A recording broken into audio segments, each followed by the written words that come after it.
కాకినాడ జిల్లా గండేపల్లి మండలం భూ సమస్యల సత్వర పరిష్కారమే లక్ష్యంగా రెవెన్యూ సదస్సులు జరుగుతున్నాయని జ్యోతుల నవీన్ అన్నారు. బుధవారం గండేపల్లి మండలం మురారి గ్రామంలో జరిగిన రెవెన్యూ సదస్సులో గండేపల్లి ఎంఆర్ఓ శ్రీనివాసరావు ఆధ్వర్యంలో గ్రామ సభలు నిర్వహించారు.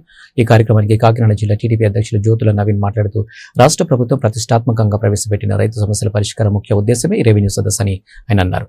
గ్రామ సభలో రైతుల నుంచి అర్జీలను స్వీకరించి ఆన్లైన్లో నమోదు చేశారు. రెవెన్యూ సదస్సులో పోతుల మోహన్ రావు, కొర్పు సాయితేజ, పరిమి బాబు, కందుల చిట్టిబాబు, కుంచి రాజా, జాస్తి వసంత్, సుంకపల్లి రమేష్, మండల రెవెన్యూ అధికారులు, కుటుంబ నాయకులు తదితరులు పాల్గొన్నారు. 25 ఎకరాల రైతుకి పిల్లనివ్వడానికి ఆలోచించే పరిస్థితి ఉందంటే మనం ఏ పరిస్థితుల్లోకి వెళ్ళిపోతున్నామో ఒక్కసారి ఆలోచించుకోండి. దీన్ని రైతును కూడా కాపాడుకోవాల్సిన అవసరం ఉంది. భావి తరాలకు కూడా మనం వాళ్ళకి అలవాటు చేయాల్సిన అవసరం ఉంది. మన పిల్లలు సాఫ్ట్వేర్ ఇంజనీర్లుగాను ఇంకోటో పంపించేసి హ్యాపీ కాదనట్లేదు, మన బతుకు తెరువుకి పంపిస్తున్నాం.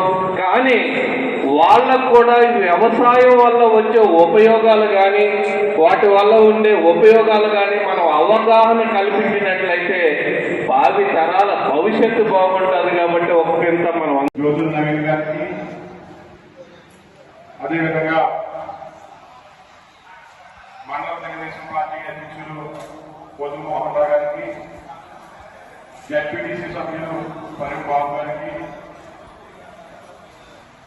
గడ్డపేట సర్పంచ్ అయినటువంటి కందుల చిట్టిబాబు గారికి, అలాగే మన మండల వైస్ ఎంపీ అయినటువంటి కుంచి రాజా గారికి, తెలుగుదేశం పార్టీ జిల్లా ఉపాధ్యక్షులు గౌరవనీయులు కోర్పు సాయిదేవి గారికి, వీరబాబు గారికి, ఎంఆర్ఓ గారికి, మిగతా ఆఫీసర్స్ కి మరియు గ్రామ ప్రజలందరికీ కూడా హృదయపూర్వక ధన్యవాదాలు తెలియజేస్తున్నాను. దీని రెవెన్యూ సంస్థ యొక్క ముఖ్య ఉద్దేశం ఏంటంటే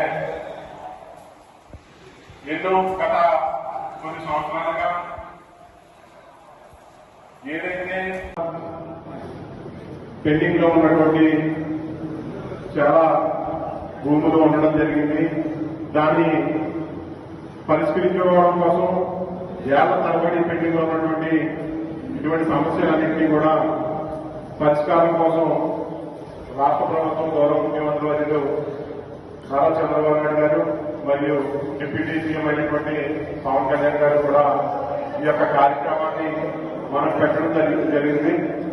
ఈ యొక్క కార్యక్రమం ముఖ్య ఉద్దేశం ఏంటంటే మనం ఆఫీస్ చుట్టూ తిరిగే పని లేకుండా ఏదైతే మండల రెవెన్యూ ఆఫీసర్ గారు అయితే కానివ్వండి, డిప్యూటీ కలెక్టర్ గారు కానివ్వండి, సర్వేర్ గారు అయితే కానివ్వండి, ఆఫీసర్లందరూ కూడా ఈ యొక్క కార్యక్రమంలో అటెండ్ అయ్యి మీ యొక్క సమస్యల్ని, మీ అర్జీని స్వీకరించి వాటిని త్వరితగతిగా పరిష్కారం దిశగా తీసుకెళ్లే విధంగా ఈ యొక్క కార్యక్రమాన్ని రూపొందించడం జరిగింది. కావున మన గ్రామ ప్రజలందరూ కూడా మీకు ఏవైతే సమస్యలు ఉన్నాయో అటువంటి సమస్యలన్నింటినీ కూడా ఈ యొక్క రెవెన్యూ సదస్సులో అధికారుల దృష్టికి తీసుకువెళ్లి మీ యొక్క సమస్యల్ని పరిష్కరించుకుంటారని చెప్పి మనసారా కోరుకోవడం జరుగుతూ ఉంది. మరొకసారి కార్యక్రమాన్ని మన మురారి గ్రామంలో రాష్ట్ర ప్రభుత్వం వారు రెవెన్యూ సదస్సును ఏర్పాటు చేయడం జరిగింది. గౌరవనీయులు కాకినాడ జిల్లా తెలుగుదేశం పార్టీ అధ్యక్షులు జ్యోతుల నవీన్ గారికి, అదేవిధంగా మండల తెలుగుదేశం పార్టీ అధ్యక్షులు పోతుల మోహన్ రావు గారికి, జడ్పీటీసీ సభ్యులు పరిమి బాబు గారికి, గడ్డపేట సర్పంచ్ అయినటువంటి చిట్టిబాబు గారికి, అలాగే మన మండల వైస్ ఎంపీ ఏదైతే మన భూములు ఆన్లైన్ అవ్వకుండా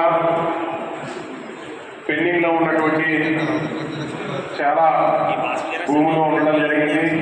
దాన్ని పరిష్కరించుకోవడం కోసం ఏళ్ల తరబడి పెండింగ్ లో ఉన్నటువంటి ఇటువంటి సమస్యలన్నింటినీ కూడా పరిష్కారం కోసం మరియు డిప్యూటీ సీఎం అయినటువంటి పవన్ కళ్యాణ్ గారు కూడా ఈ యొక్క కార్యక్రమాన్ని మనకు పెట్టడం జరిగింది. ఈ యొక్క కార్యక్రమం ముఖ్య ఉద్దేశం ఏంటంటే మనం మండల రెవెన్యూ ఆఫీసర్ గారు అయితే కానివ్వండి, డిప్యూటీ తహసీల్దార్ అయితే కానివ్వండి, సర్వేర్ గారు అయితే కానివ్వండి, ఆఫీసర్లందరూ కూడా ఈ యొక్క కార్యక్రమంలో అటెండ్ అయ్యి మీ యొక్క సమస్యల్ని, మీ అర్జీని స్వీకరించి యొక్క కార్యక్రమాన్ని రూపొందించన్నింటినీ కూడా ఈ యొక్క రెవెన్యూ సదస్సులో అధికారుల దృష్టికి తీసుకుని వెళ్ళి మీ యొక్క సమస్యల్ని పరిష్కరించుకుంటారని చెప్పి మనసారా కోరుకోవడం జరుగుతూ ఉంది. మరొకసారి ఈ కార్యక్రమానికి ఇచ్చేసినటువంటి